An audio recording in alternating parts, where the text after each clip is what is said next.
Segundo Crônicas, capítulo 29.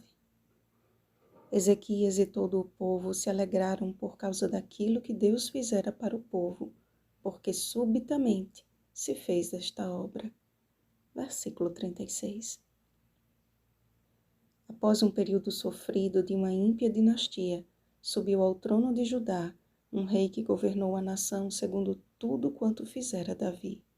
Apesar da pouca idade, Ezequias revelou a maturidade espiritual necessária para dar início ao reavivamento e reforma de todo Israel.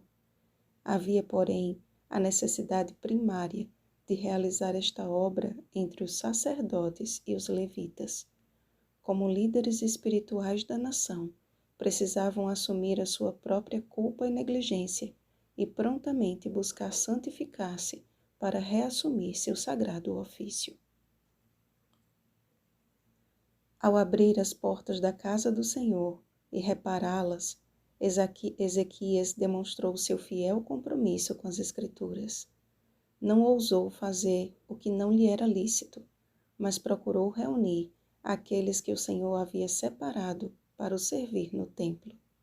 E ainda que estes não correspondessem ao chamado divino, Ezequias estava resolvido a fazer aliança com o Senhor, Deus de Israel. Sua decisão não estava condicionada à decisão dos líderes.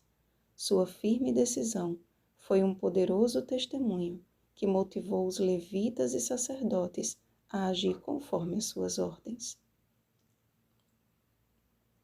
Os levitas reuniram a seus irmãos, santificaram-se e vieram segundo a ordem do rei, pelas palavras do Senhor, para purificarem a casa do Senhor.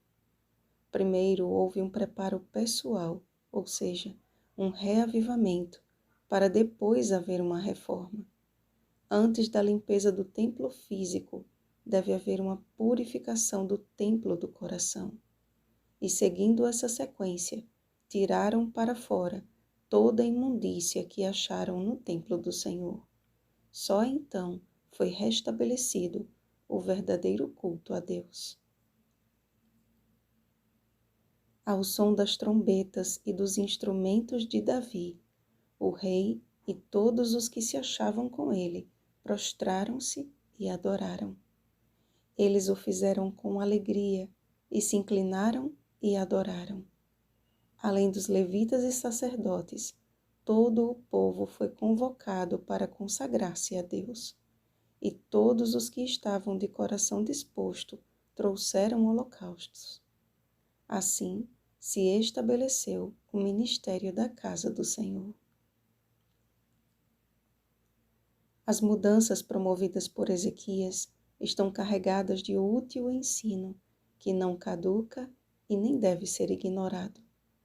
Há uma urgente necessidade de líderes espirituais que sejam retos de coração para se santificarem. Homens que não negligenciem a sua eleição divina de estarem perante Deus para o servir, para serem seus ministros. Que antes de buscar lançar fora as imundícias da casa do Senhor, busquem a santificação da própria vida, de modo que, mediante um viver eloquente, com propriedade possam dizer: já purificamos toda a casa do Senhor. Assim como havia ordem e decência no serviço do santuário terrestre, com leis referentes às cerimônias, ao vestuário dos levitas, à música, Deus nos chama a vivermos à altura de nossa vocação. Contudo, antes importa que o nosso coração esteja disposto a servi-lo com retidão e alegria. Como os discípulos, precisamos ir até Jesus com humildade e pedir: Senhor, ensina-nos a orar.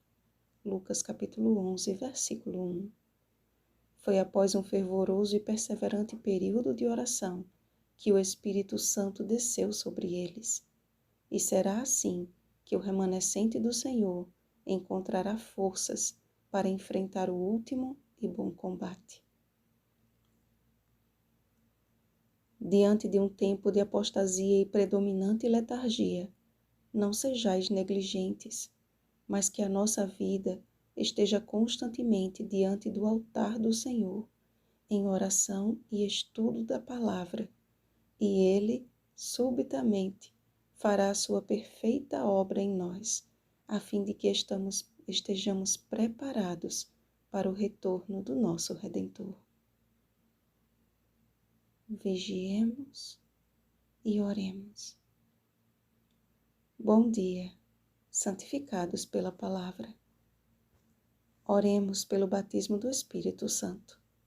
Oremos uns pelos outros. Rosana Garcia Barros.